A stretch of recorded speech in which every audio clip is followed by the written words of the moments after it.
Hey folks, thank you all for joining. This is great. We have about 25 people on our Zoom as well as the folks who are here, and I expect people will probably drift in and out.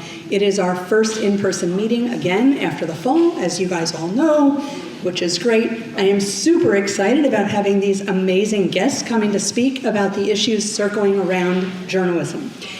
Gifts from the journalists. There are 50 copies of the Hartford Courant back there that people can pick up and take. Same with the New Haven Register. So please take them. And on your way to taking those, please take postcards.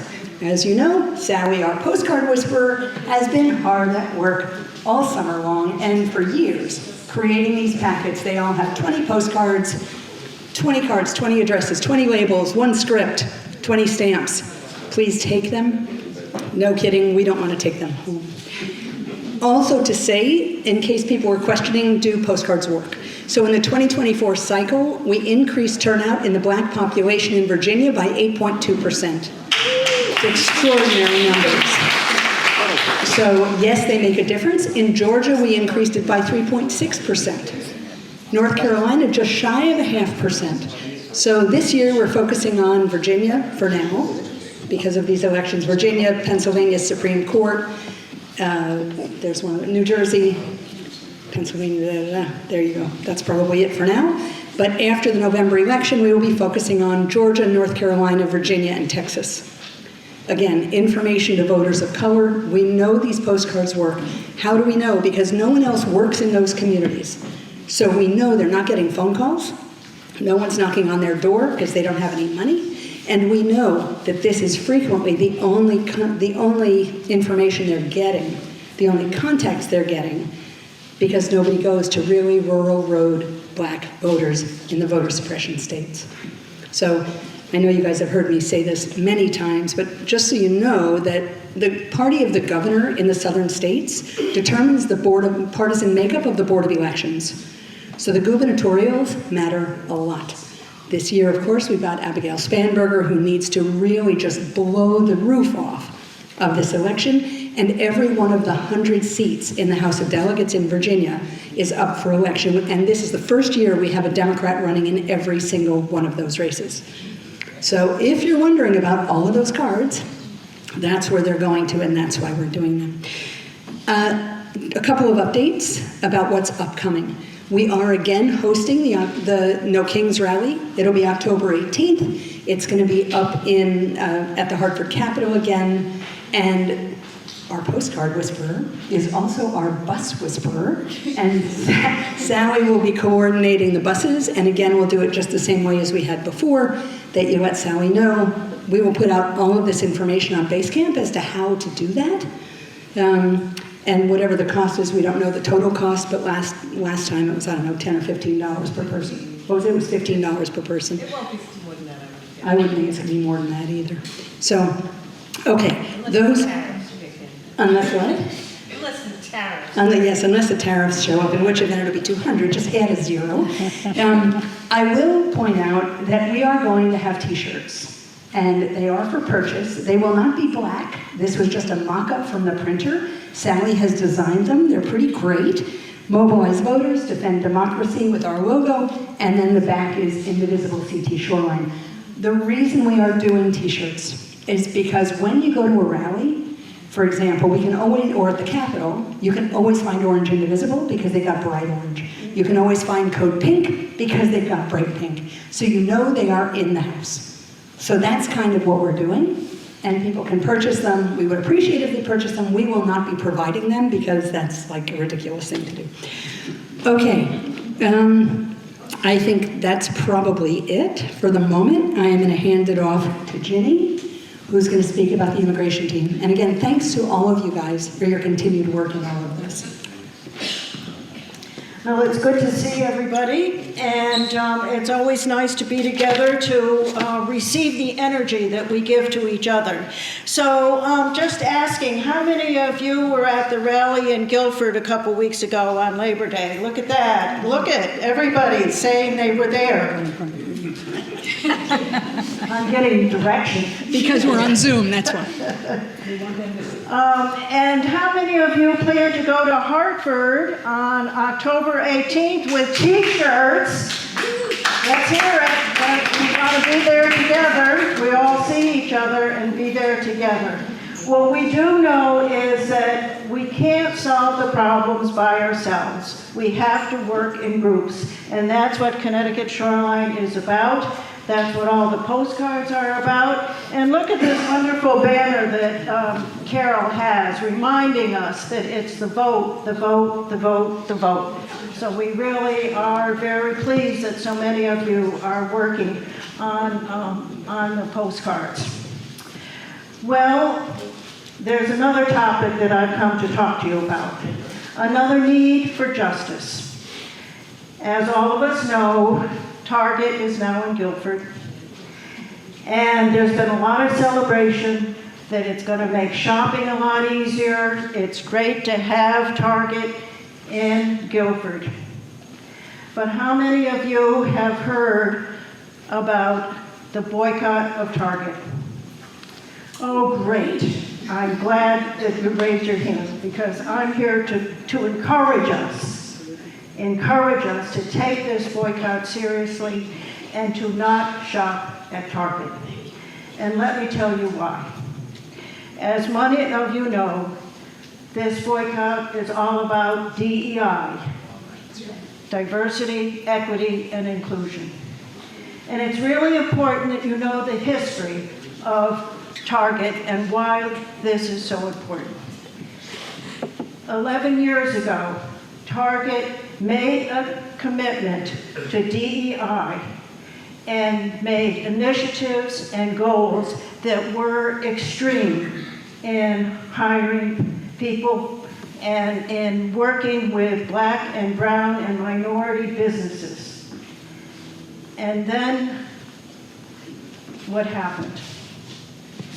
Trump came along and Target changed their mind and made a promise to Trump that they were going to discontinue DEI. I think what you want to remember is during those 11 years, Target was a bright light of incorporating DEI initiatives in their store and in their company.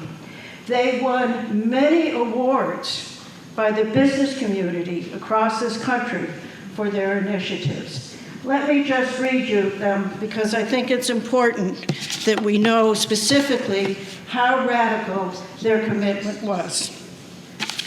Their initiative included increasing the Black people that work for them by 20%.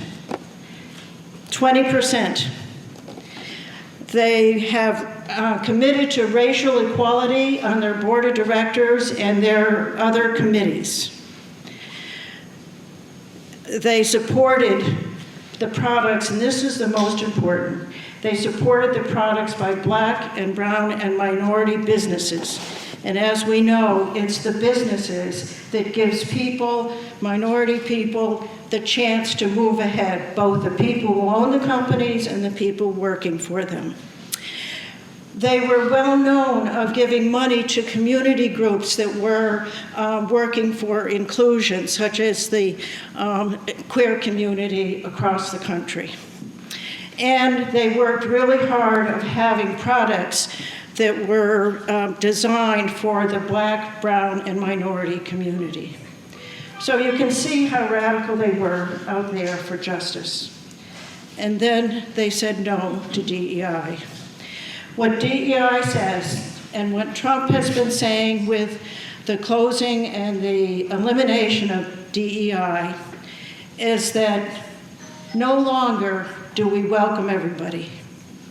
You, and you must go. And that's what Target did when they changed and gave up their DEI. And the boycott was started by Black community leaders and faith communities because of the betrayal that they felt because they were working so well together. So it is up to us shoppers to stop going to Target. You may have heard over the last 7 months, the company has lost $12 billion.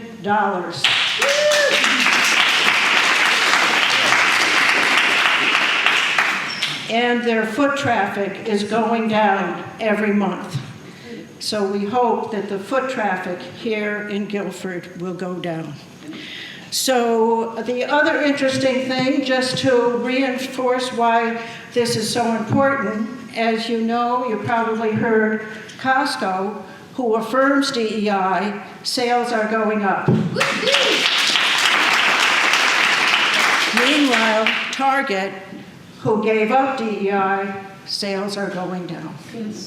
So what this tells us is this is surely evidence that moral values make a difference and that boycotting works. So let's work together and not shop at Target.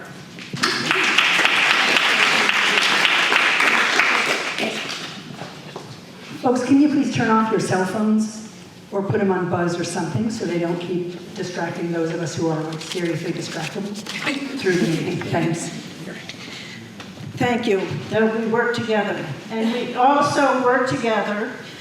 Unbelievable, the amount of food donations back there on the table. Thank you, everybody. We have so many food donations that John has brought a couple other guys to help him in a U-Haul truck to bring all the food back. As you know, this food is for the immigrant community in New Haven, especially those families who have had members deported and are suffering because a member of their family isn't working and they need food. So we thank all of you for giving to this effort as we go along. And we're very fortunate to have John Logo here with us today. John, come forward. John is the coordinator, leader, friendship of ULA in New Haven, which we have been supporting for way too many years because they need it. We don't remember. Welcome. Thank you. So yeah, we're very grateful for this food drive and for this event, and also for keep us in mind, for many years. I don't remember either for how many years. But I just want to tell you, the situation of the migrant community is very hard these days. So fortunately, and I don't know to which stance I can say that word, fortunately, because there has not been many detentions or many raids as any other parts of the country, any other states, but there has been several hundred people being detained and being put in deportation process. We're working very closely with a few families, and I just want to tell you the situation of, for example, Nancy, who we fought really hard for her, and she got deported, So right now, her two kids, they are with her in Mexico, but they are coming back because they are American citizens and they need to go back to school. So right now we have Silvestre, who is the husband, taking care of the house, taking care of the kids. When the kids are coming back, and right now he lost the income from Nancy. It's the case of Adolfo, who got deported when he was going to the court. So right now, suddenly he finds himself in Mexico without any economical support. We had the case of Gladys, who got detained when she was going to enter the courthouse in New Haven. Now she's sitting in jail in Louisiana, and so Patricio and her two kids, right now they're struggling because right now Patricio cannot afford to pay for babysitting, and now he has to stay home most of the day with them and try to do some odd jobs at nighttime. So raising food, raising money is very important these days. We have been spending for the last 2 months almost $20,000 supporting these families. but we're just talking about 3 or 4 or 5 families. What about when I decide with the, right now with the recruitment they are doing right now and all the money the government is putting in their hands, when they recruit a lot of people and they detain 200 people, 500 people, 1,000 people, what are we going to do? And I think that's important to have these events because I think that solidarity, that's the only thing that's going to save us these days. Yes. And then solidarity with migrants, solidarity with the people who live in this country, who believes that we should have a better world. And that's why we're very grateful for this event. Thank you very much.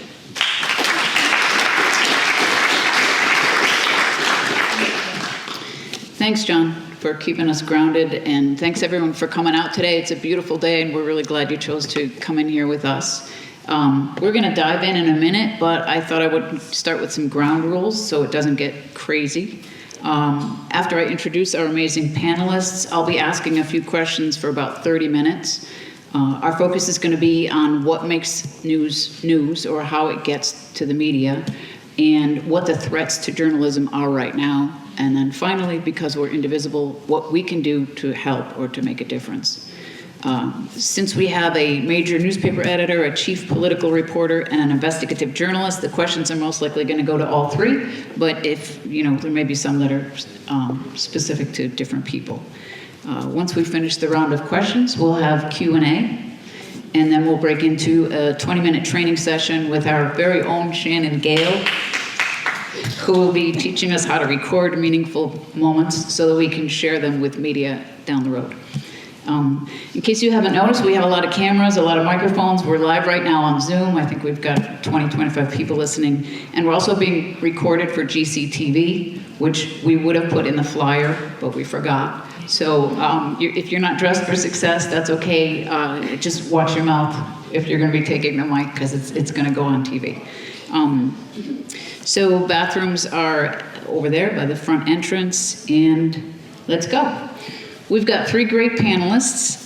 We've got Susan Raff here, who is the chief political reporter for WFSB TV. She's also addicted to running, hiking, and swimming.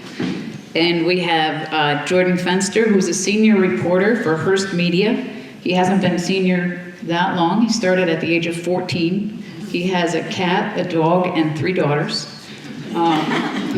And then at the other end, we have Helen Bennett, who is the executive director of the Hartford Courant, the country's oldest continuously published paper.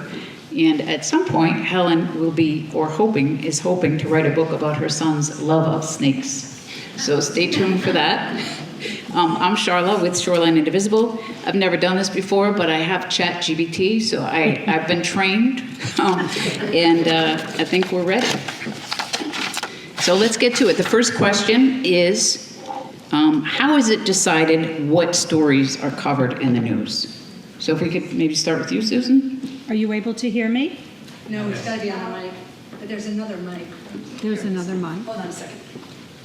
I can take this one. Is that better? Everybody can hear me? Oh, yeah, it'd have to be mic'd for Perfect. sure. Thank you. It's great to see everybody, and it's obvious it's a gorgeous day. Everybody could be doing a million other things today. But I think it's so important that everyone is here and involved in what's happening. Too often in our world, people speak out and they're not really informed, so it's wonderful. Every day at Channel 3, we have an editorial meeting, and reporters and producers and our news director and managers get together and talk about the news of the day. It's also imperative that reporters pitch their own stories. I usually do on my own, and we talk about in that forum what should run for the day. We have a lot of platforms at Channel 3. If you've noticed, we do live streaming now. We have a sister station. So we have many avenues or venues to be able to do that. But it is a process. It's a very fair process, I think, and important to decide what story should run for that day. Okay, great. Thank you. Well, my favorite author says that whatever's in the paper is news. Whatever is news is in the paper. And whatever is in the paper is news, and it's the truth. So you can take that as you will. I'd say that how I would defer to Helen for who makes the decisions ultimately on what news gets to the paper, but Susan's point about reporters bringing news to their editors is very important, because it's us on the front lines who are inspired enough to work on something, or find something important enough to write about. And the key to that, I think, is finding everything interesting, literally everything, to be, as curious as possible, and then to try to sell it to somebody like Helen, who decides whether or not it is worthwhile, whether or not it has impact, whether or not it is interesting to a wide enough range of people, and to that I'll defer. Thank you. Can you hear me? Yes. And Jordan is making fun of me because we worked together for many years, so he's allowed to do that.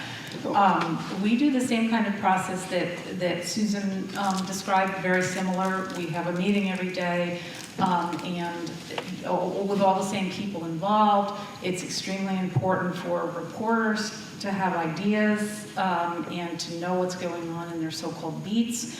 One of the things about the Hartford Courant, despite the name Hartford Courant, is that we have to keep in mind, too, that we have a statewide audience. And by that I mean, my metrics show me that I have a statewide audience. So people all over the state are counting on us. One of my goals every day, and my staff knows that, is that they should be looking at things and what the impact of those things are going to be on people in Connecticut.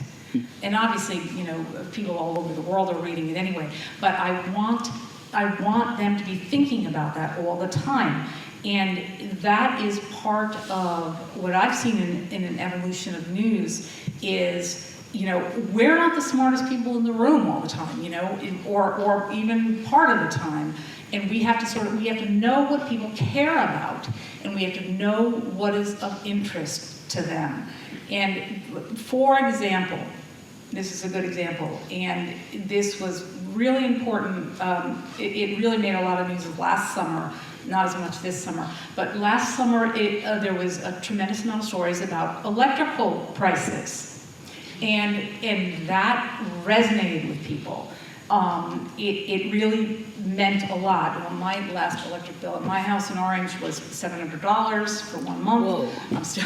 Wow. Wow. I think it's the snakes, but we want it cool, they want it hot. But no, but you know what I mean. It's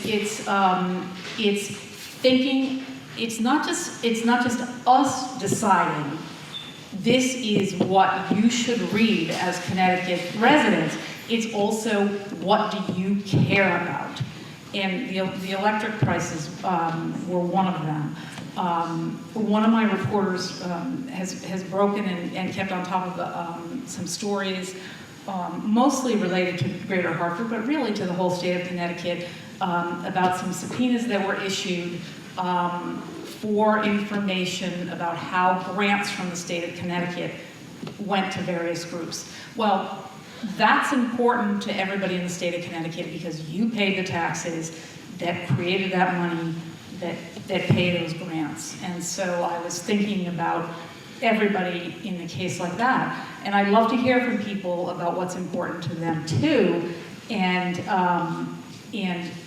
But that's one of my biggest focuses. What is this going to mean to real people in Connecticut, and will it help them make a decision about something in their lives? That's one of the reasons that I still let us cover crime, because just for the awareness, not to target any one group, but just so you're aware of what's going on. But other things, developments in various towns, fights against affordable housing, rental prices, all of those things. How is it going to impact people? And that was kind of a long-winded explanation, but that's pretty much what my goal is. Thank you. I just wanted to follow up with, how do you ensure that diverse voices and underrepresented communities are reflected in your coverage? Anybody? I just wanted to add, I think what Helen was saying is very true. We're very hyper-local these days in our coverage because you can watch national news on networks. So there's a huge effort, whether it's in print or radio or TV, to tap into what issues matter most to people. What was your question? My question is, how do you ensure that underrepresented communities are included in the news coverage? I think we're all aware of that in the news business. I think that we cover news not necessarily based on who the individual is, but what matters to people. I think we're very conscious of going to communities and finding out what's important to them, not necessarily white, affluent communities. I mean, obviously the immigration issue has been a huge issue, but I think we're conscious of what because we are in this state together. Right. Awesome. Thanks. I'd say that our goal as journalists is to enfranchise people, is to engage in a wide conversation with as wide a range of people as possible. And if there is a group of people who are being marginalized, I think every journalist I know would see it as our responsibility to make sure that that group of people has a say and has a voice and is being heard. The only way you can get that news, the only way you can find out that news is if you are involved in those communities, if you engage in those communities, and then you have to, I think the struggle then is to make it, to show that it's valuable to people outside that community, that it's important to people outside that community. I would also say that, just to go back to the previous point, I wanted to just suggest that it's always a struggle. We talk about, Helen and I have a friend named Victoria, and Victoria and I are always talking about candy versus vegetables. Because what's important is not always what's interesting, and what's interesting is not necessarily always what's important. And so we can write about Taylor Swift all we want, and it's not going to impact anybody in Connecticut. And we can cover the Guilford Planning and Zoning meeting, and it's going to impact everybody in this room very directly and very, important in big ways. Your pocketbook and your schooling, and yet the Taylor Swift article will get many more views, many more readers than something about the Guilford Town Meeting. So the challenge there is to balance those out with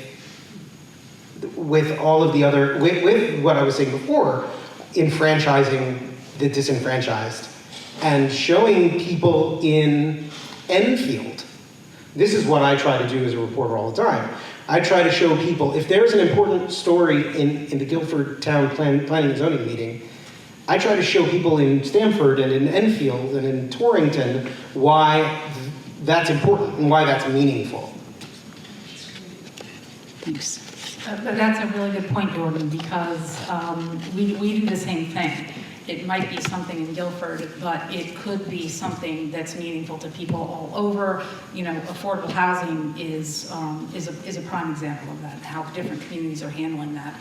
I do think having voices and representing communities in Connecticut is obviously very important. And you have to also be careful to know that there are many people who are part of a group that could feel disenfranchised, and you can't make assumptions about it. I think the past couple of years in terms of news has also made that something that we've had to think about a lot. And I'm going to use this example, and I'm not going to get into any opinions or anything, but since October 6th, there has been different opinions in Connecticut about what's been going on in the Middle East, and trying to bring balance to that can sometimes can sometimes feel, I think, a little bit unfair to people, and struggling to have balance for that has also been very difficult. But recognizing that we're not taking a stance, and so we owe it to people to make their own decisions about it by presenting different sides, is the important thing. And that's kind of a lot, just a sort of a live example. But I tried to bring a little more diversity to the Hartford Courant staff, and I did. Unfortunately, that reporter has left, and I haven't been able to hire since then, to fill that position since then, fingers crossed. But she was a woman of color, a reporter of color, and the trust that she developed in various communities around Connecticut, because communities recognized her as having been in their shoes, it was extraordinary. And I knew it, I saw it, and then she left me, and she went to BU and she got her master's degree, and then she came back to Connecticut, and her mom threw her a big party for graduating, so of course I went. And something that a pastor in Hartford said confirmed exactly what I thought. And because he got up and he talked about how when the Hartford Courant had her on the beat, people saw that the Hartford Courant cared about this, and she developed that trust. So I knew that was I knew that was a right decision. And it's not that and you can use that example in anything, is that there's going to be more trust, if somebody feels like you've walked in their shoes, and that is not, and that's kind of a human thing, that we all do. Right, But, the representation matters, and they might even be bringing different things to their stories, or Exactly. bringing different stories to the top, which is also important. So I know that was kind of long-winded, so I apologize for that. That's okay. Why don't you hold on to the mic and we'll head into the next question, which is, what do you see as the most pressing threat to local journalism today, and how has it changed? That's a tough one, because I think reporters, editors will keep going, will keep working as hard as we can to cover all the news that we can, no matter what. I do think a little bit, do we wish we had more people? Absolutely, absolutely. But I might have more people than Susan, but they still do an extraordinary newscast every day. I read your site every day, I watch it, and so that is, probably the struggle is, we could do more if we had more people, but, I'm not gonna, I would never complain about the number of people I have, because they all work really hard. Okay. Jordan, what are the biggest threats to local journalism? So I don't want to get in trouble with my bosses. Well, this is going to go on TV, so I'm she gonna watches say what I'm TV. gonna say. Someday I'm going to write a book called From Wax to the Web, The Death of Local Journalism. Oh, no.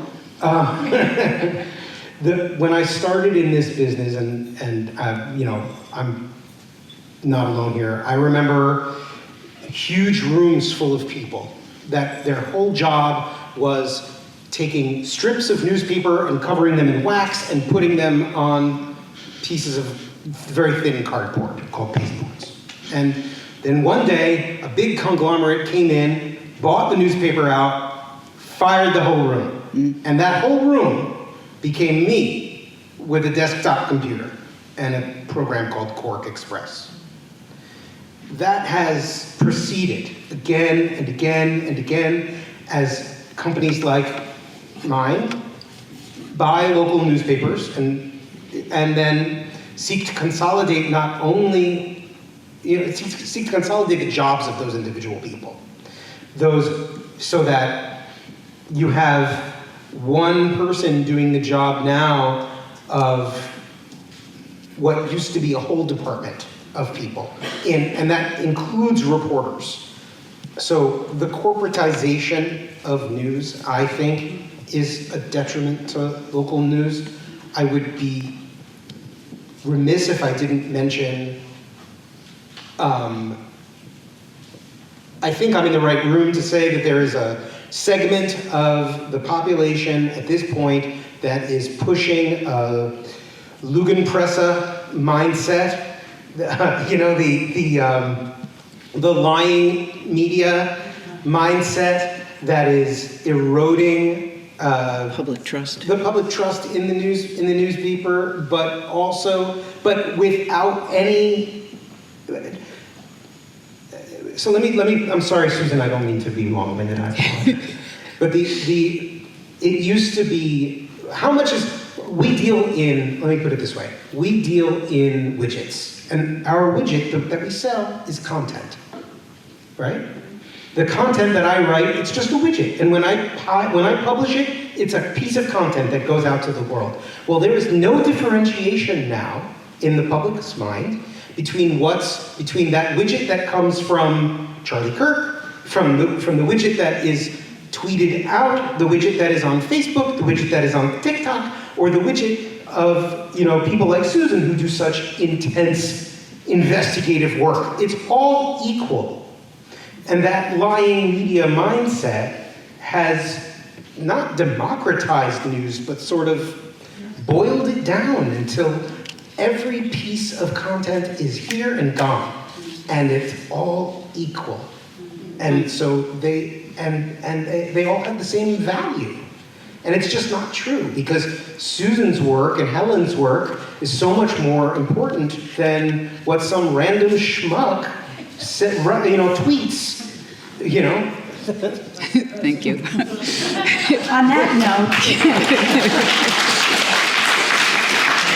I think there's no question that, Jordan, Helen, and I have all experienced cuts in the newsroom, and that makes it challenging. But I truly believe that the threats to journalism are coming outside of the news industry. And to understand that a little bit, I've been a journalist for over 30 years, and I come from a very rich journalism background. My father worked at CBS News for over 50 years.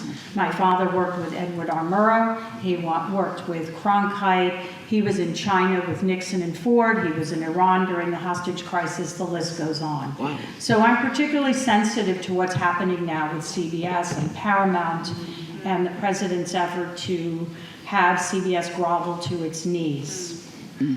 Right. And when you start to do that and take away that voice, how many of you're all pretty much my age, watch 60 Minutes religiously, right? And I'm telling you that is the pinnacle of journalism today.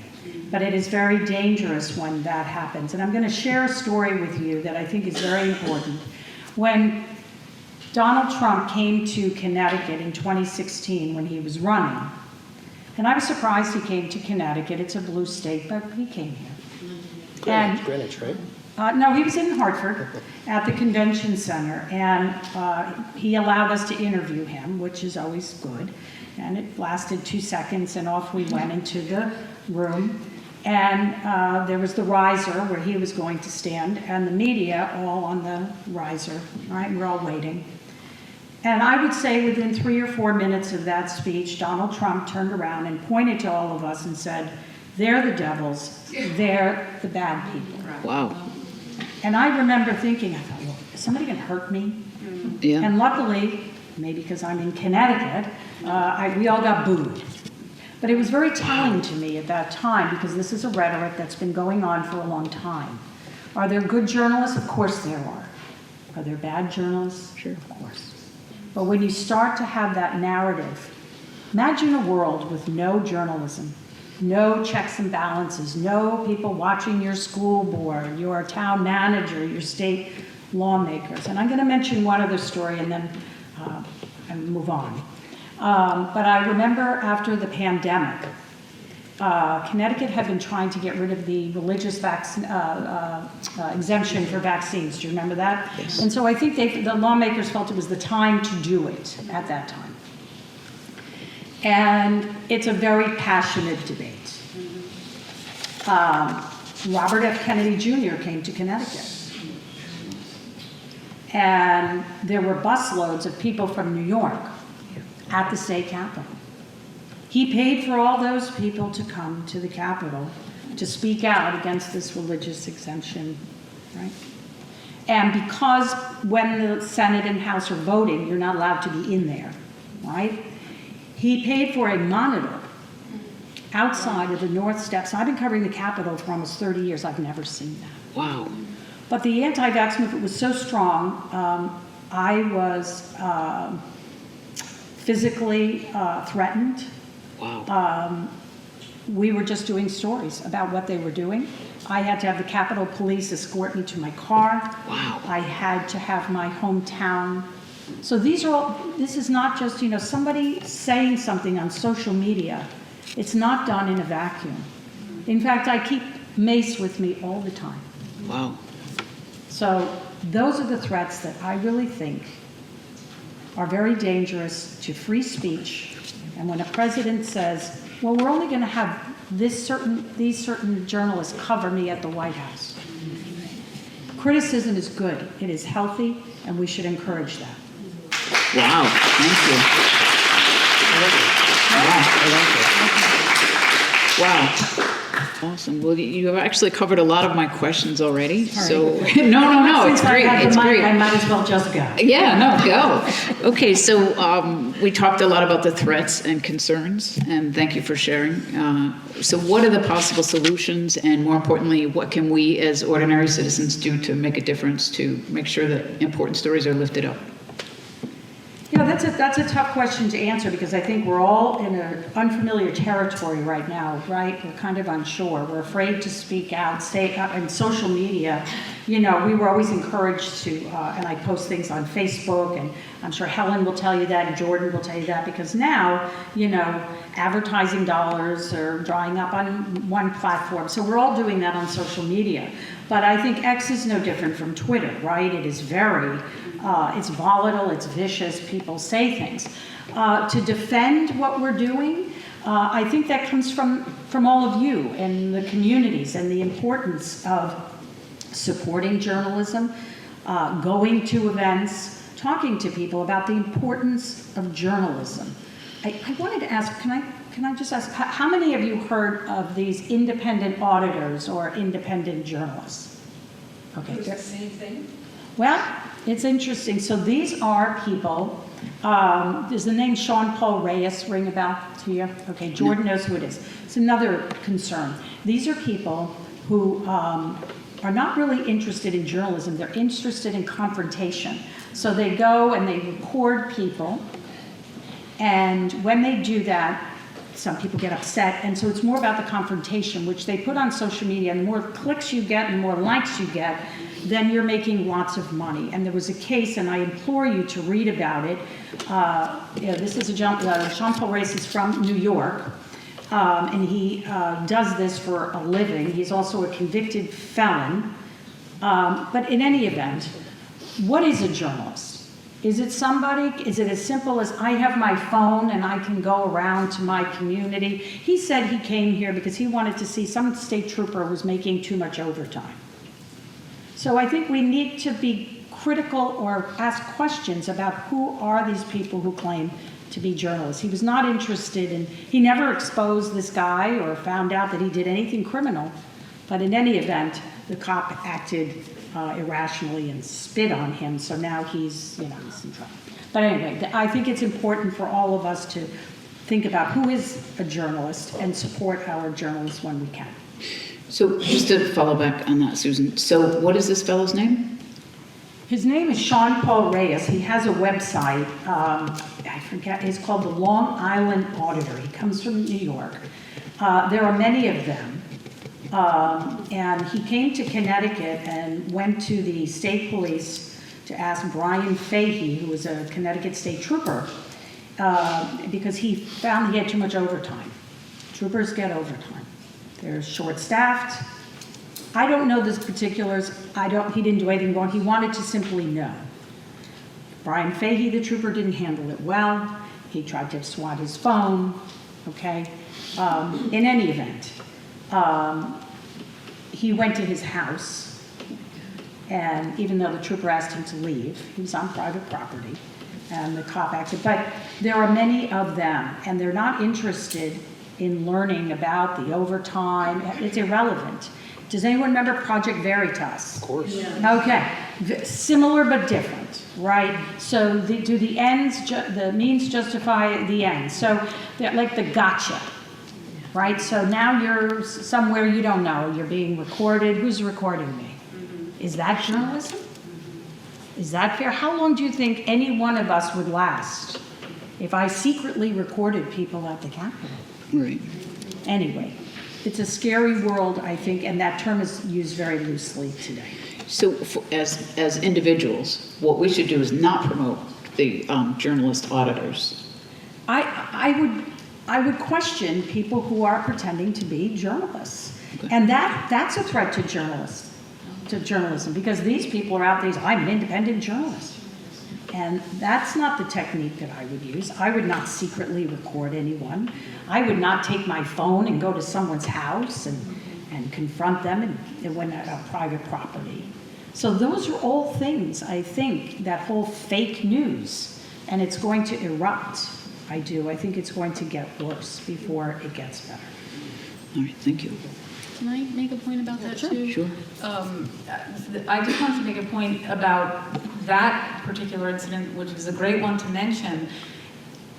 It turned into real news at some point because this gentleman did this, but he broadcast it everywhere. So the trooper, he went and got his gun too. So he came out of his house with his gun. He didn't get his, he got his personal gun, which was a poor decision on his part. So now he retired. He was suspended and then he retired. So then it did become real news. But that was a perfect example of, most of us would not do that. Nobody I know would do that. And I've had people show up at my house, who were upset about something. Even they tracked me down on the internet. And but you have to sort of, put the fear of that. Luckily, my husband was home, so but and I told the police about it, and they took it seriously. But I think that Susan's example is a perfect one of the kind of things that can happen that aren't done by trained journalists.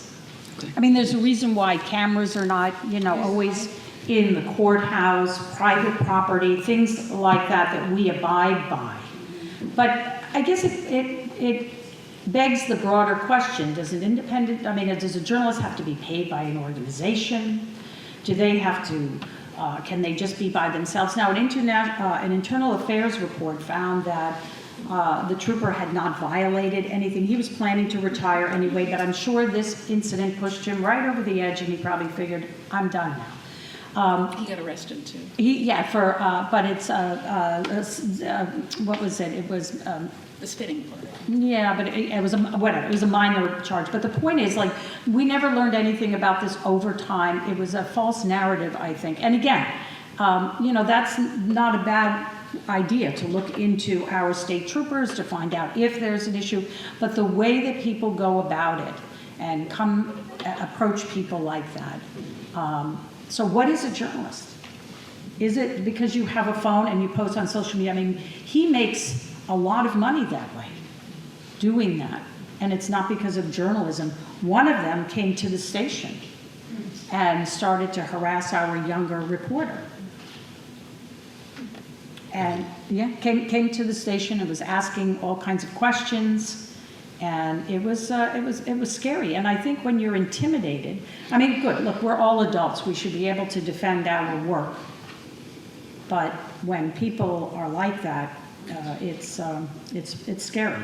And I think we should all be concerned about it.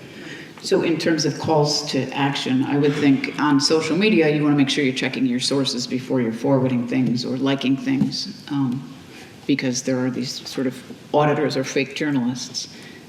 Jordan, what do you think? What can people do to make a difference? What can people do to make a difference? I mean, checking your sources is the primary thing, I would say.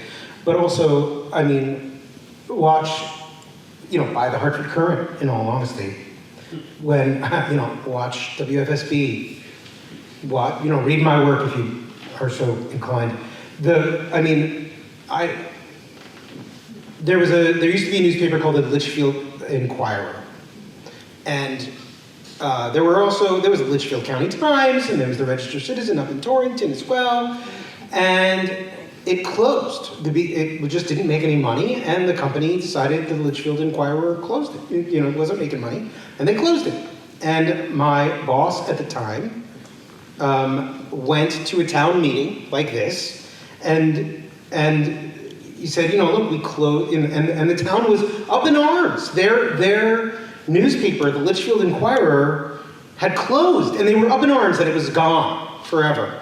And my boss, this was Matt, he stood up there and said, "You never bought ads. Right. You never bought subscriptions. Right. What do you want me to do?" It's not, so supporting your local news service is essential. And as I'm now very focused on disinformation and AI at the moment. This is my current beat, so-called, and I would say that what Susan was saying is absolutely essential. There was a moment in the glory days of the internet when everybody had their little cameras, and it was a renaissance of citizen journalism, and it was wonderful to behold. And that time's passed, and now we are in an era of disinformation. I think about Alex, what's his face from Jones, thank you, and Wolfgang Halbig, who did the same thing that this guy pulled. They would come up to Connecticut and harass journalists, harass people, and in an effort to sell health supplements. And I'm not even kidding. So being aware of where you get your information from and what information you share is, I would say, the primary goal. Awesome. I just wanted to add to that, and that's so true. I mean, and Alex Jones did more than that. He spread the conspiracy theory and that the people at Sandy Hook were actors, and that's how he sold his supplements. So it's more dangerous than that. But, you can say whatever you want, and I know people now say legacy media, because it's like a bad buzzword, right? But these are organizations that have producers and writers and reporters, and they're all over the world. These people who have, social media posts, who are they? Yeah. Do they have reporters and producers? Do they have editorial meetings to discuss what's going on in the day? So it's a whole wild, wild west out there, and I think it's very important to know where that news comes from and not be persuaded by it before you know exactly what it is. All right. Helen, do you have anything to add to that? Yeah, I thought both of you explained that really well, and I really agree with you, Susan, in terms of having people making judgments about the validity of the news they read. But also keep in mind, and I'm going off what Jordan said, I think you can get like 6 months of the New Haven Register for 25 cents now. I think you can get like a year of the Hartford Courant for $1 online. I mean, so it's there's a lot of news deals out there, but the importance. I want to make one point. Editors in newsrooms, they question reporters about information. They question reporters about information.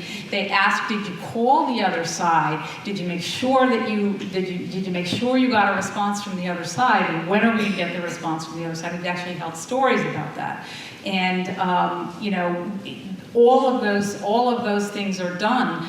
And we've had reporters say, I can't file this story today because I don't have enough information. I don't understand it well enough. And that's frustrating, but you have to understand that means the reporter is doing their job. is really doing their job. Awesome. So true. We had Timothy Snyder speak to us a couple of years ago, and one of the things that was really impressed on me is the importance of local journalism. And he said it's like it's part of the resistance. Like it's our job to support, and that means finding whatever you believe in and just paying for the subscription. And that they are fairly inexpensive, but I mean the short staffs at the journal. And it's hard too, because news is a business. Exactly. Right? We don't operate in a vacuum. We need revenue dollars. Without advertisers, we won't be here. So TV is in a little bit better spot in the sense, and granted, our piece of the pie is much smaller, right? We all grew up, remember, we would watch the 3 networks, right, every night. Now, and it's funny, when my dad started with CBS, the evening news was only 15 minutes, and no one ever thought that anyone would, the appetite was there for more. 24/7. Wow. That might be the best part of it. You okay? You're a doctor. But it's true. And now look where we are. So we all need advertising dollars. We have different platforms, but even then, I mean, it's a constant battle because look at the Courant. I mean, Helen will tell you how many reporters back in the day when Mark has Neokas and everything, how many reporters did you have? Probably 300, I think. And how many do you have now? 20? They had 300. 300 to 20. Wow. Okay? I wasn't there when. Right, but people are not reading newspapers anymore, right? Everything is online, and I probably shouldn't admit this, but we have a new assistant news director who's starting with us in a couple of weeks. He's 30. He doesn't own a television. Oh, Doesn't own a TV. wow. I know, and so I think everyone is getting their news in many different ways, Right. and yet at the same time, you need to sell advertising to stay in business. Right. So it becomes it's a difficult thing. Yeah. When we have Vanna White over here holding our newspapers, which are free and available over there, so you can take a peek, take them home with you, and remember what it's like to hold the newsprint in your hand. Although you can also get them online very inexpensively. And I'd say also that if you get like a deal like Helen was mentioning, you can call back when it's over and yell at them and they'll give you the same deal again. Yeah. The point that you were making is so true, and the number of journalists that we have is so small, and it's so sad to see. And so I really am thankful that you guys are even invited us here because it's important. Well, thank you. And before we go over to Q&A, I wanted to do a final funky question, which is for each of you, if you could interview anyone in the world, living or dead, who would it be? Oh, man. You can take a second while Carol lines up this questions. Living or dead, anybody. They're going to answer a final question, and if you could round up some questions from the audience. So really, living or dead? Living or dead. I would want to interview, I think, Abe Lincoln. Wow. Because I would want to know what he thought was going to happen in the future of the United States, and I recognize as a news person, people are worried. People are worried on all sides. Everybody seems really worried now, and I recognize that. But that's who I would talk to. And I one time got to interview Larry King. Does everybody remember who Larry King was? Yes. That was a huge thrill, and because he is obviously the great interviewer, and I got to interview. He was at a local event in Woodbridge, and that was one of my great. But I'd go for Abe Lincoln because I really want to know what they think about what's going to happen to America. Awesome. I would. My first thought is like Oscar Wilde or Mark Twain, but I think that's too easy. I would love to interview somebody like who was at the crux of a shift You know, like when the Sea Peoples came just before the Bronze Age collapsed. I'd love to interview that guy. Or like, you know, like the Native Americans when the first Spanish ships came over. You know, those people would be great interviews. Like, what do you think about the first Spanish? What do you think about these Spaniards? It would be a great, you know, it would be awesome. Do you like the blankets? Yeah, right. Yeah, right. You know, how are you going to deal with the smallpox? I like the Spaniard question better. I'd ask them what they're serving for dinner. Right. I'm going to go back in history too. I would like to speak to those who crafted and signed the Declaration of Independence and the Constitution. Yeah. Because that seems to be floated around a lot. What the Constitution meant. Did our forefathers believe that the Second Amendment was okay to have people have assault weapons? And, I think I'd like to know what their intentions and hear from them, maybe a glimpse into the future, if that's what they intended. Oh, great. This is the most extraordinary Thank you panel. so We much. have had incredible people come to speak, and these three, please give them a hand because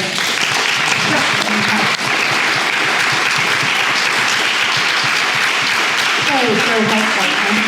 And completely appreciate Ken and Gail, who's been filming this. There will be a YouTube of it, just to say it'll be up on GCTV, but we'll also distribute the YouTube link.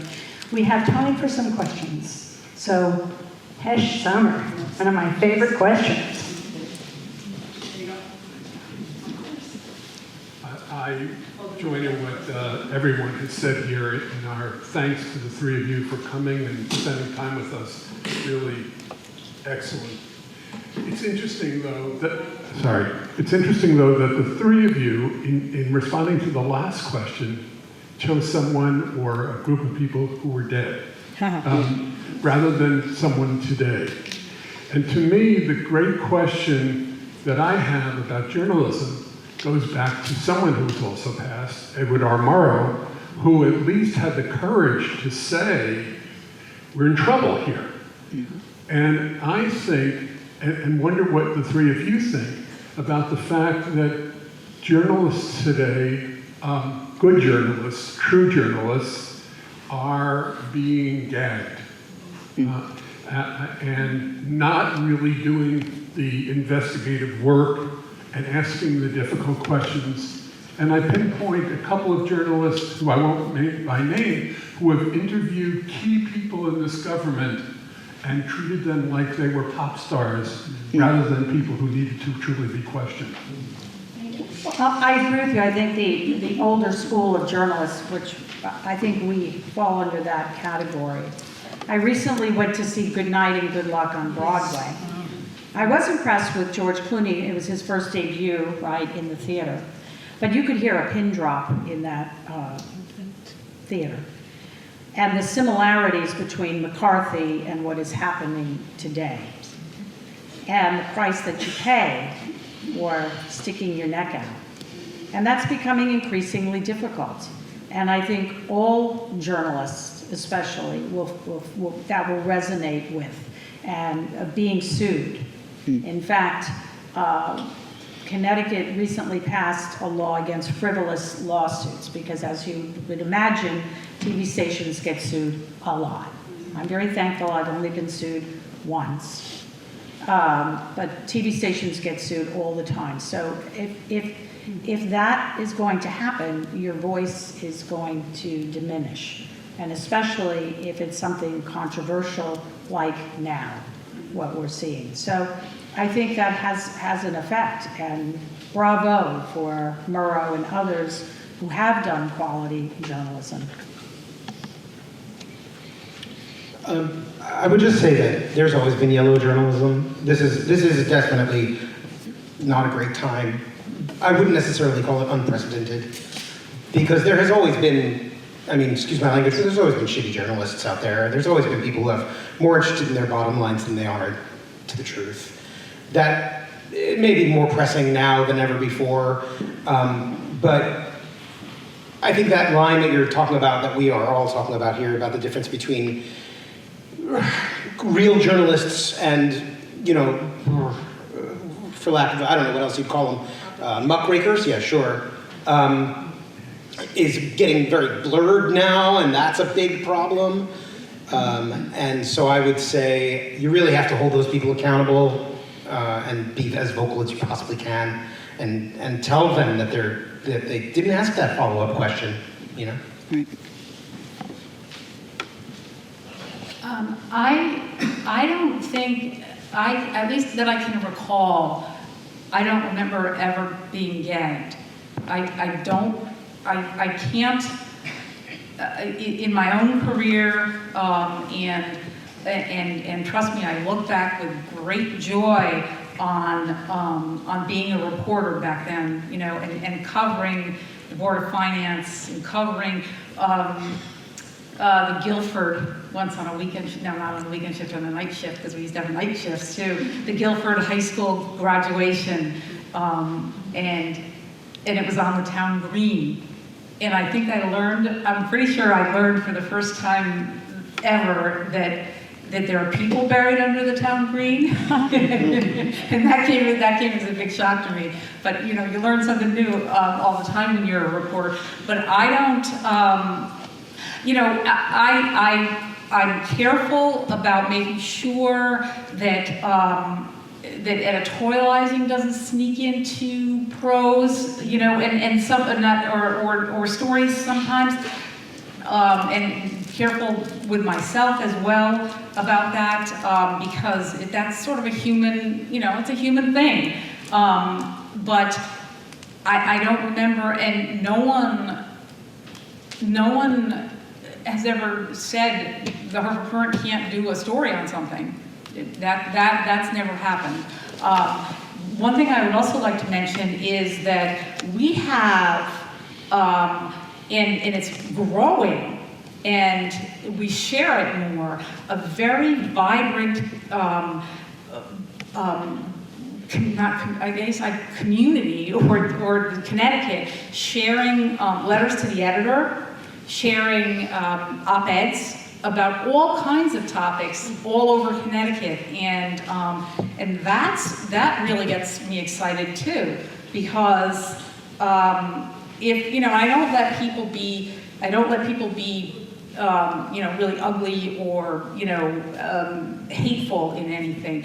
But if you want to criticize the governor, if you want to criticize somebody, I think one of the senators, you know, I use that. That's okay, and people really enjoy it. And people you know, they get really upset if it doesn't get in that week and it has to go the next week, because I have to sort of line them up and be fair about it. But those sometimes get the most reads on our website because people are interested in what other people say. And if I have to skip a day for some reason for the editorial page, I hear from readers. What? I love the letters to the editor. I love those things. So important. I'd like you, before you slip away, May well be on their way. with the editorializing, and the line is very blurred today, right? So years ago, and you have the editorial comment in the newspaper. I think the general manager from Channel 3 used to come on and say something, have a rebuttal. Nowadays, you don't know what is, right? The 3 major networks came on the air every night and told you what the news was. Now they tell you what they think, they tell you what they think you should think. So I think all of that makes it very hard for people to understand or know no one should tell you what to think. Just tell people the facts, but there's a lot, and maybe it's because there are so many different platforms out there today, they have to fill it with something, right? But the old days of, this is an opinion piece, I'm telling you this is my opinion. I also have never been gagged before, but I get accused of it all the time. That's all. Can I say one more thing? No, hold on one second. No.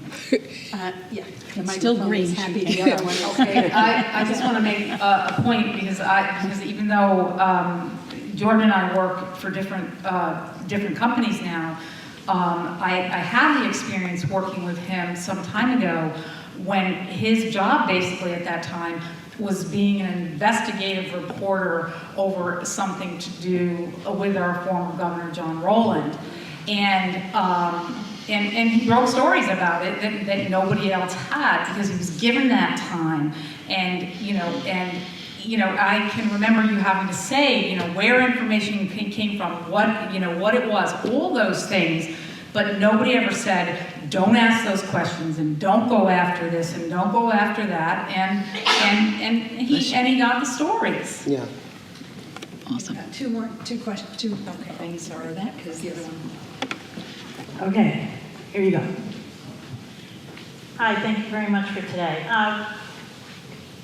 We hear more and more about another oligarch trying to buy news networks, right, taking over all the channels. Are there any concerns at your organizations that you'll be impacted by that kind of acquisition?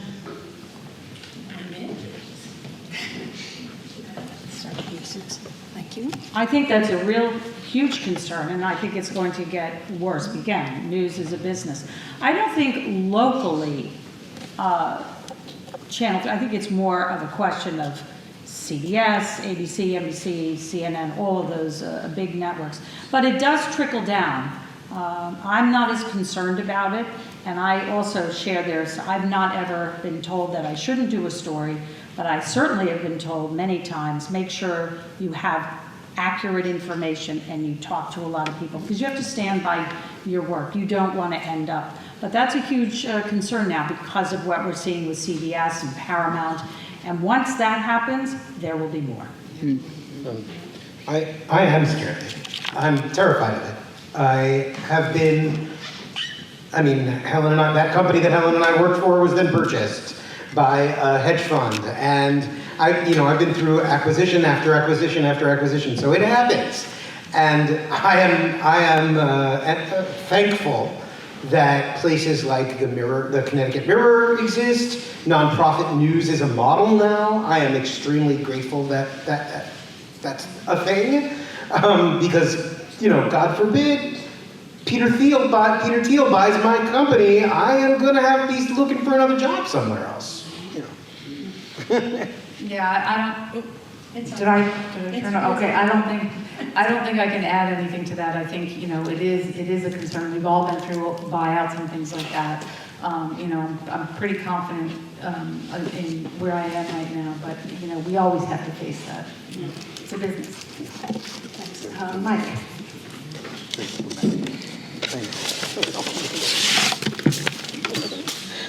Thank you for, well, my question goes back to something you said earlier about journalism's obligation to present both sides of an issue. And I respect that. I just wonder, in a case like of Palestine, where there's genocide being committed, journalists are being targeted, people are being starved to death, how do you cover a separate issue there? Something to show the other side. I was really hoping that issue was not going to come. However, Mike did not get the memo. Well, any one of you can answer it. I hand it to you, but. This is a very, it's become an explosive issue and a sensitive issue. And we saw a lot of protests on college campuses in our state and around the country. And we covered them, and we always cover both sides.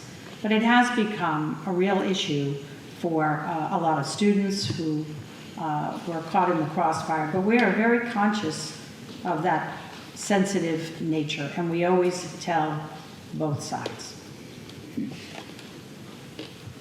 There are two sides to every story. If I were in Nazi Germany, would it be incumbent on me to cover the Nazi side of the story? I don't know. I don't think so. I don't think that's the situation in this case. I don't think that it's as extreme as that. I think that a lot of the rhetoric people are using is inflamed and is mis and disinformation, the result of mis and disinformation on both sides. And so any reporting that I would do would be very centered around the reality that the information that is out there is suspect in and of itself. And I would be very careful to portray any piece of information that I shared as with a grain of salt, regardless of who it comes from. In that case in particular. I have to agree again that that we're going to continue to tell both sides, and that, in most cases, those kind of stories are going to be coming from Associated Press for us. We do have things that go on in Connecticut about it, and we're just very careful on about how we do it. Thank you. I think we've got time for one or two more questions. I will comment on the Gaza question. For me, it has totally thrown Ukraine off the pages of the paper.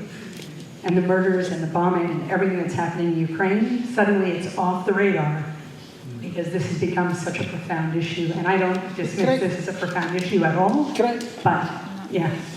So I think that's a really important point. Why?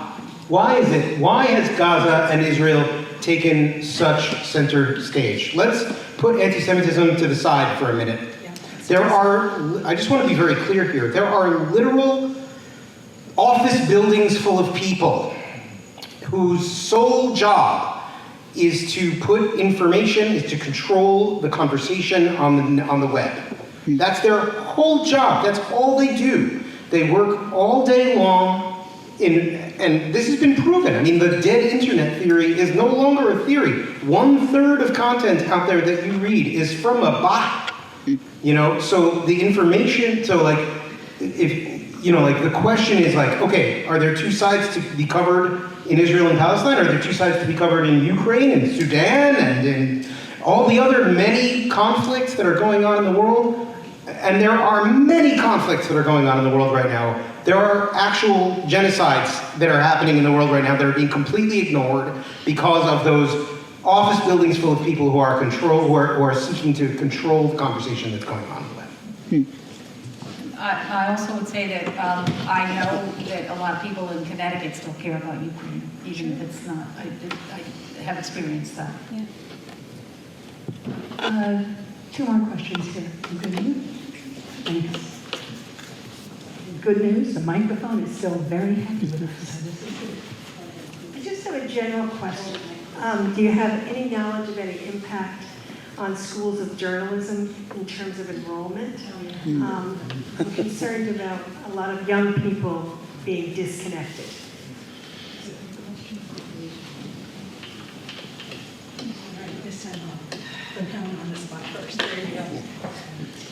Thank you. I actually taught journalism for probably about 10 years at Southern.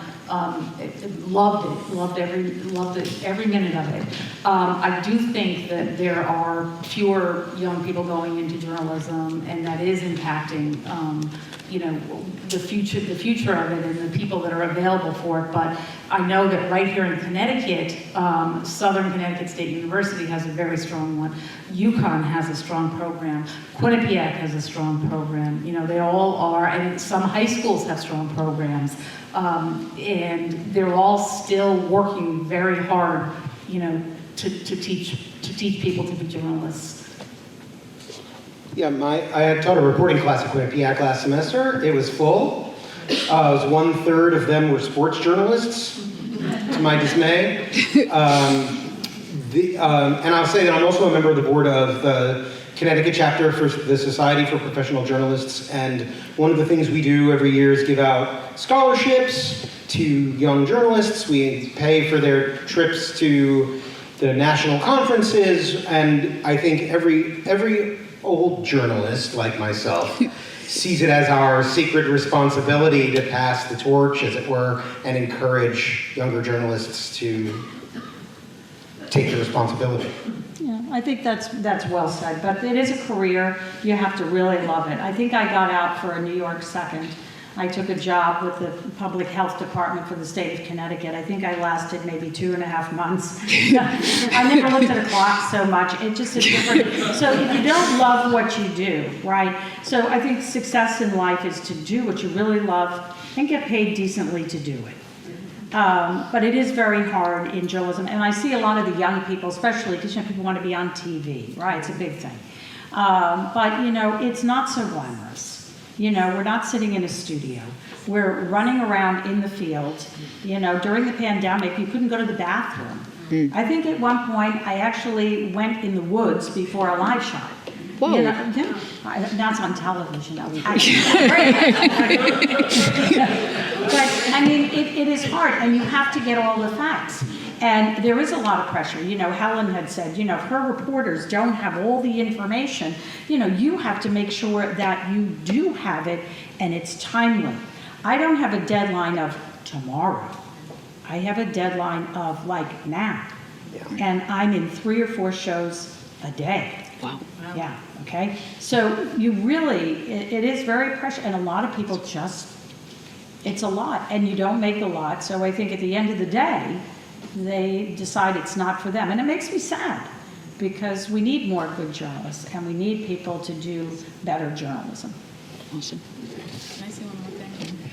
I just want to say one more thing to Susan's point, and that is, you know, 4 times a day, what, you know, and I'm speaking for you, but I'm guessing, what she's trying to do is bring Connecticut information about what's going on with regard to state government. And that means it's something that impacts all of us. And part of my job is to do that every single day too, because I'm read all over the state of Connecticut, and I have to know that I owe that to people. We owe it to you to bring you the right information and to inform you. And so watch Susan, and you know, that's what saves journalism, because she's looking at it with a keen eye and asking the right questions.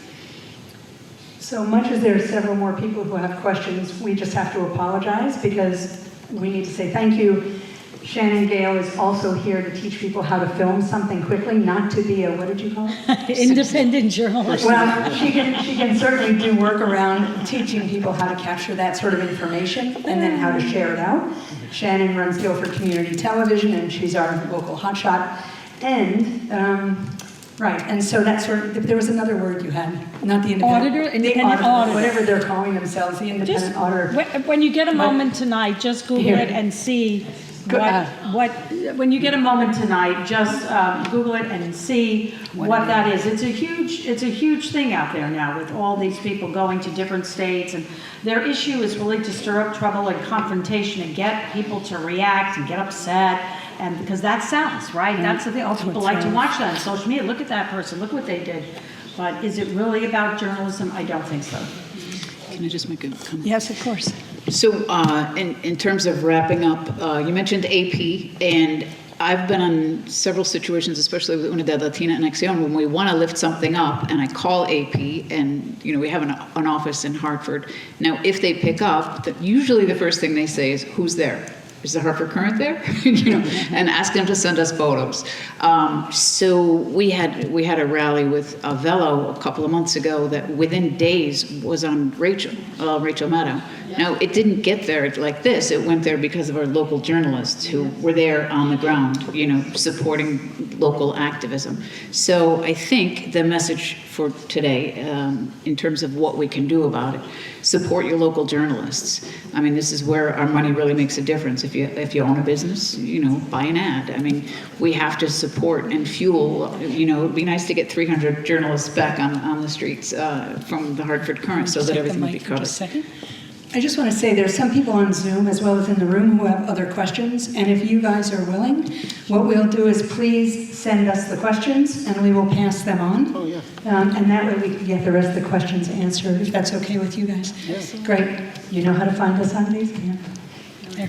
So big thank you to all of the panelists. We really appreciate everything that you do. We will support you.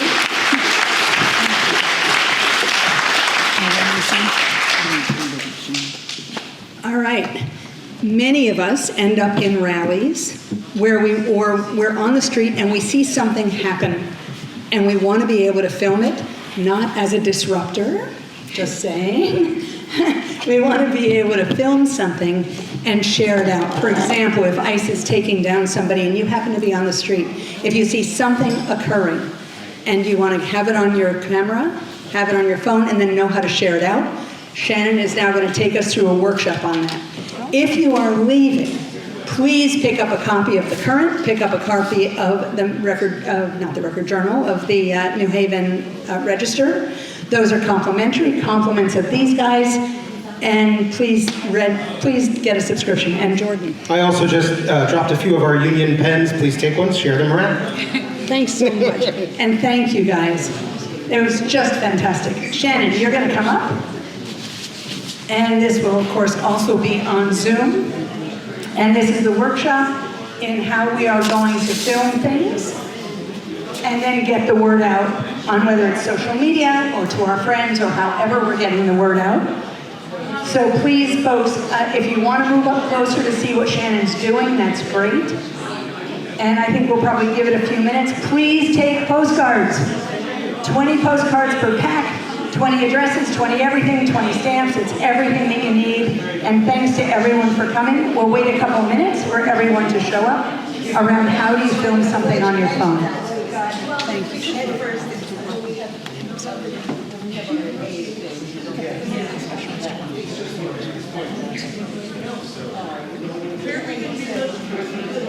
You're going to be looking just right here, right? Where are you going to be looking, Shannon? I'm going to be sitting right here. Right here. She's going to be sitting right here. My name is also Shannon. Is it a funny name for you? It is not, but we're up. But please come forward. It might be just easier to see what Shannon is showing. And just so folks know, we will run a workshop in a couple of weeks about how to write a good press release and also how to film stuff. This is just kind of like there's a lot of people. But that's great because the people who stay here and the ones who are there to shop.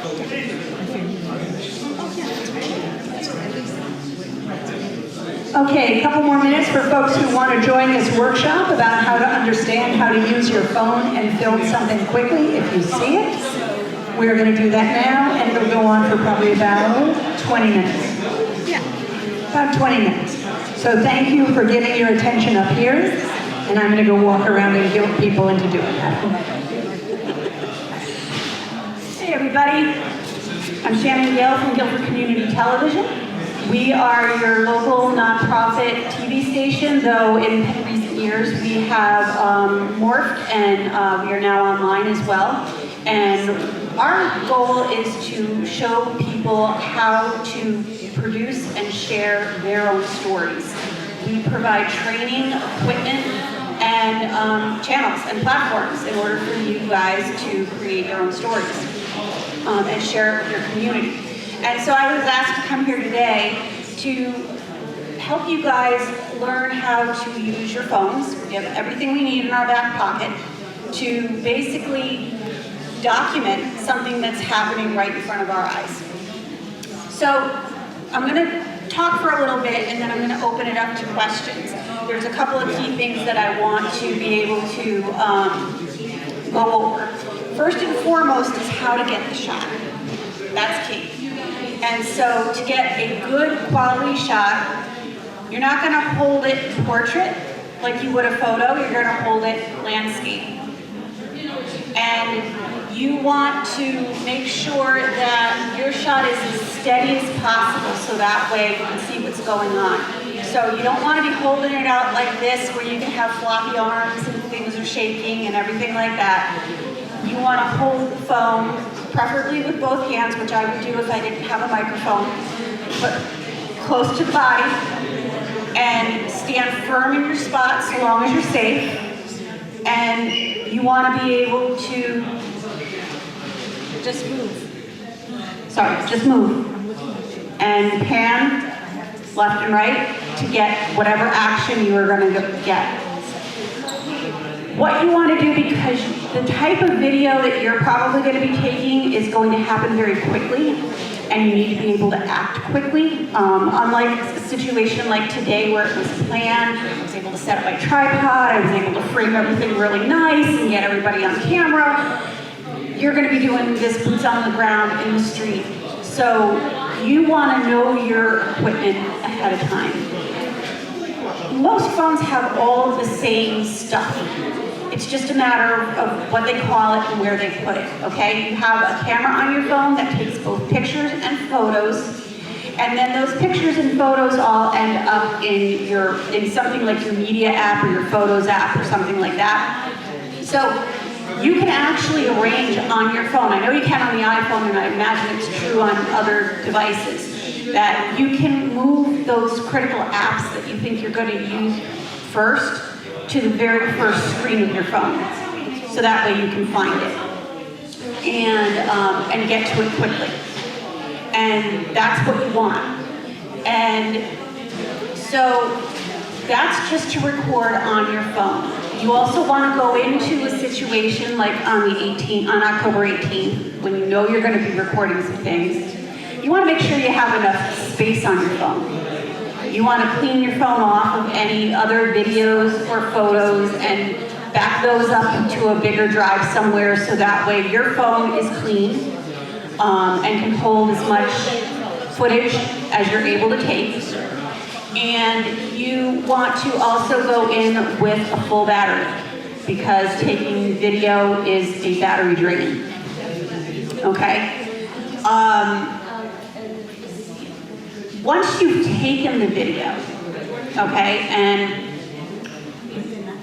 actually, let me backtrack a little bit.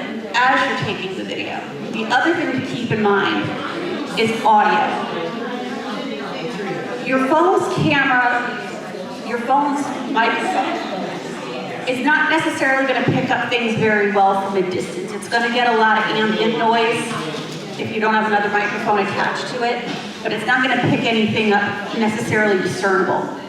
So to the extent that you can, because you are the closest thing to your phone, you may want to objectively narrate what it is that you're seeing for the camera.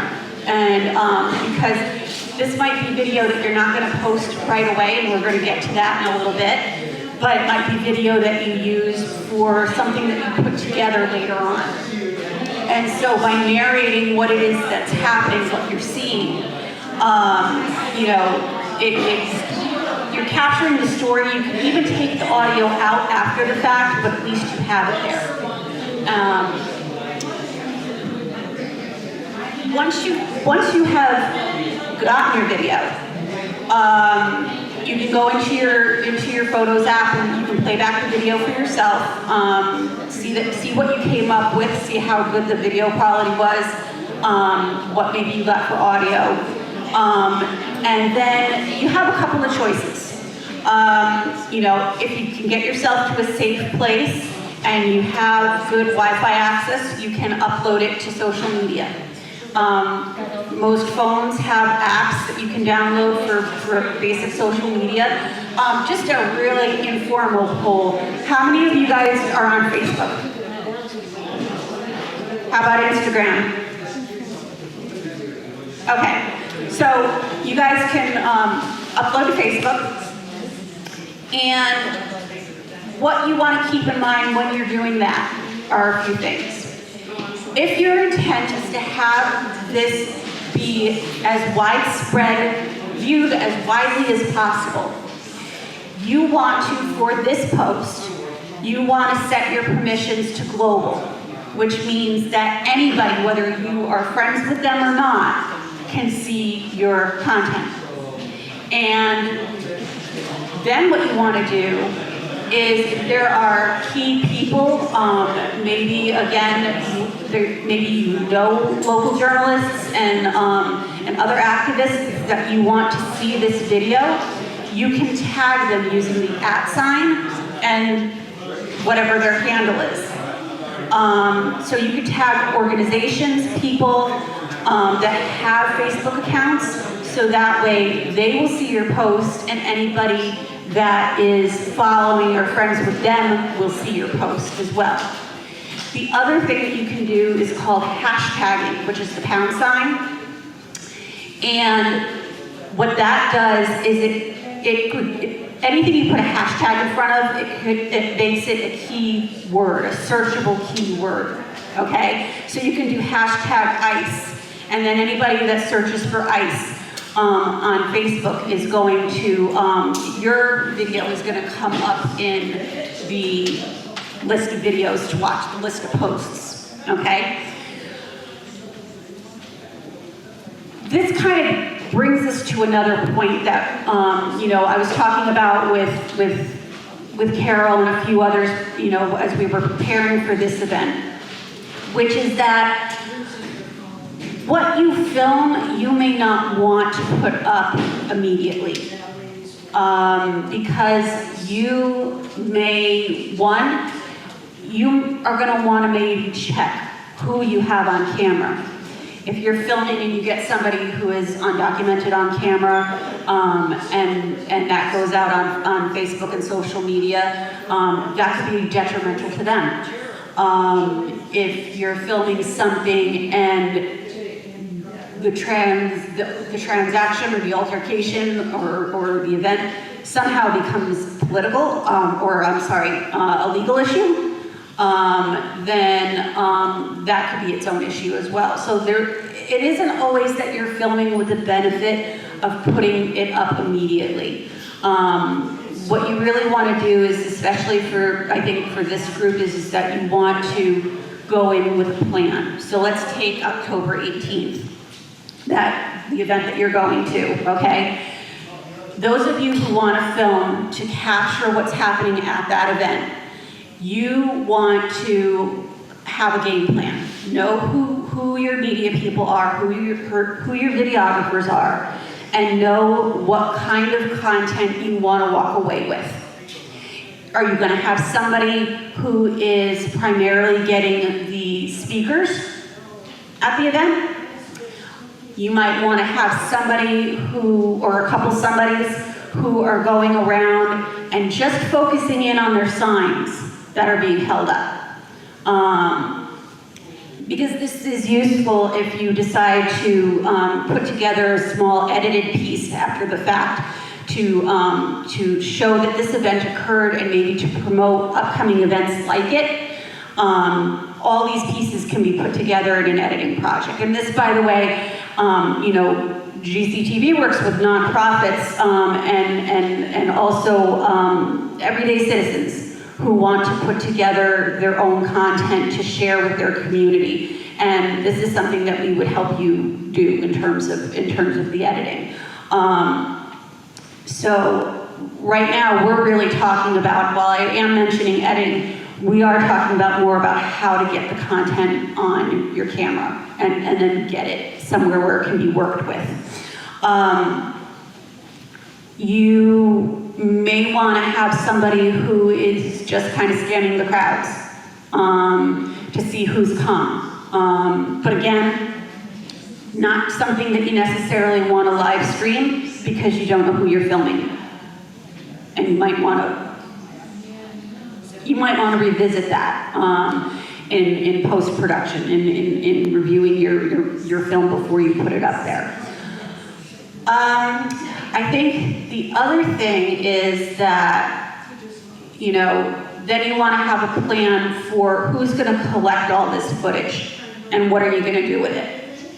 And so that's something that you're going to want to talk about as a group, and that's something that a conversation that I would be happy to help facilitate in some way. It sounds like we're going to be doing another workshop that might be allow us to delve into more issues in a little more detail in a few weeks. So I'll kind of leave that at that. But that is the absolute basics of how you want to go about capturing footage for some of the events that you're coming to.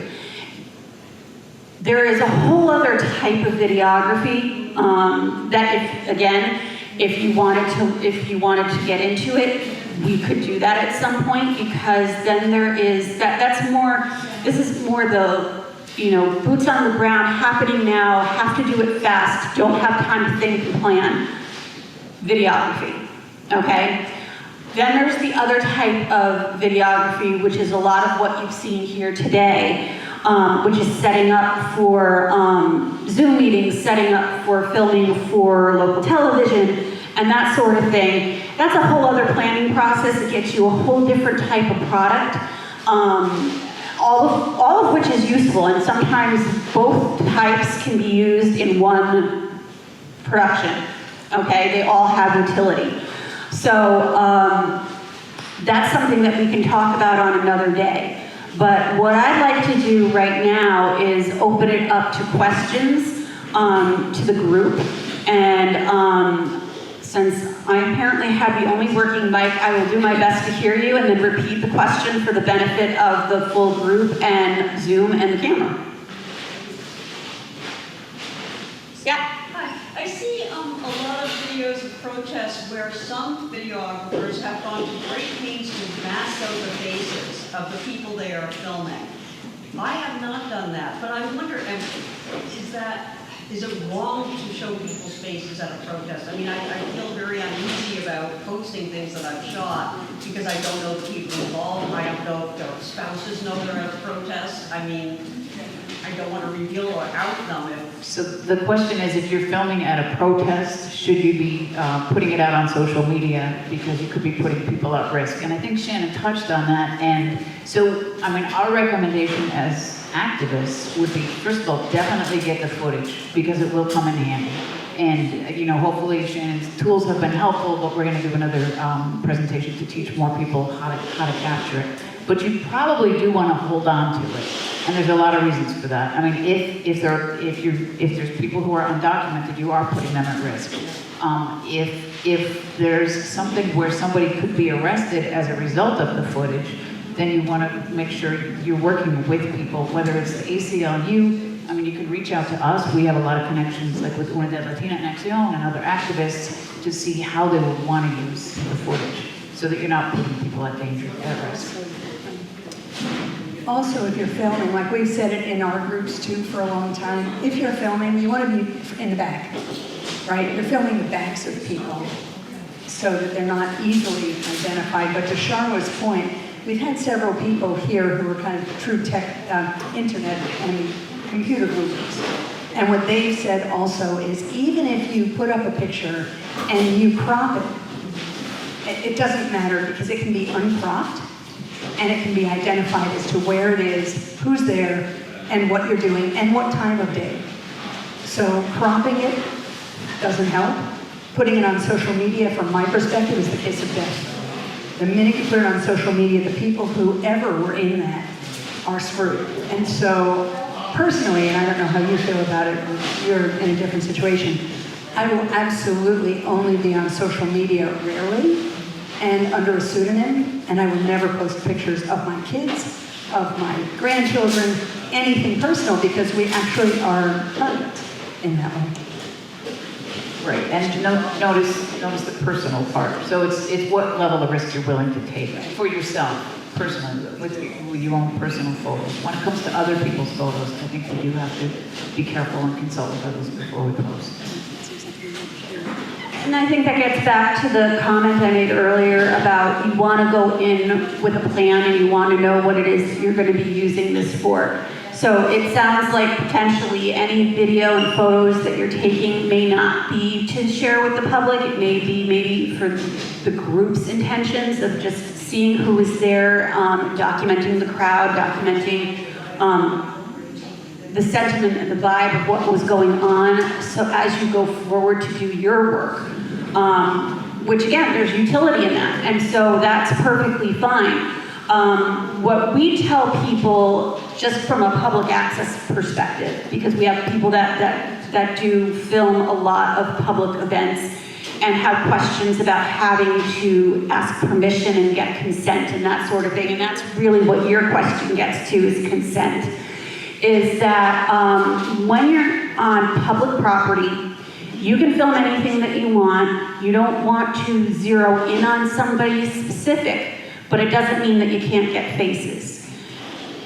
But in your organization, the issues are a little different. And so you also want to defer to your organization as to what's the purpose of the video, how is it going to be used, and how are you going to share it amongst yourselves so that way you're protecting the people that you're trying to protect.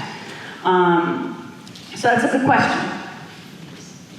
About 5 more minutes and we'll have to wrap it up.